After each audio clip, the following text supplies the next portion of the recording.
The thing about Indonesia when I went there was I'd never been in a culture where theater was functioning in its usual, in the way that it was invented and meant to be. There was very little television. There was almost no films. So to go to villages in Java, in Yogyakarta, Solo, in Bali, and see theater functioning not as pure entertainment, but as fundamental to your very being was an eye-opener. You know, you grow up in America, and my parents went to the New York Times, and you'd see culture, theater being in the arts and leisure page. So theater is something that is not fundamental to your very being.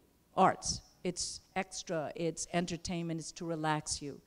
It's not... It's the program that gets cut first from public schools. Absolutely, from public schools, right.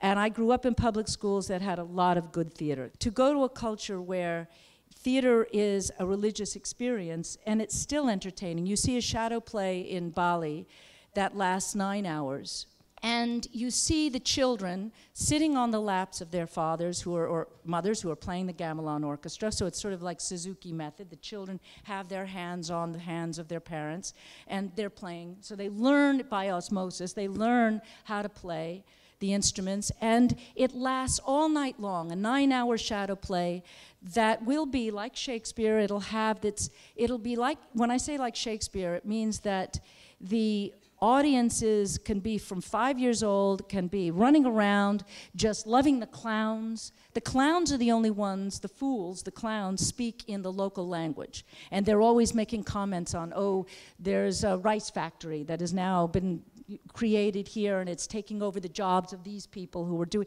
So it's the political. The clowns are the newscasters. That's right, the clowns, exactly.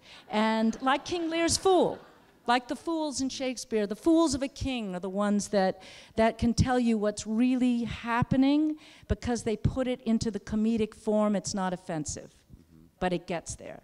So it functions. When I say it functioned, it would be political. It would be the time to socialize, to have a party. It would be a way for the community. It's so many things. And as a person, when you asked me when I was young, did I decide then that I wanted to do theater? No, I wanted to be an anthropologist. So there you get the travel, the Did you achieve that? Are you an anthropologist? Yes, I think that's probably more what I am in that sense, that I'm both. I'm in it and out of it. You can't do what I do as a director and as an artist well if you can't step out of it. Do you think for something to be a great piece of art, it also has to be a great piece of anthropology? I don't think it has to be. No, I don't think it has to be. But and how does it, I'm going to argue with you now.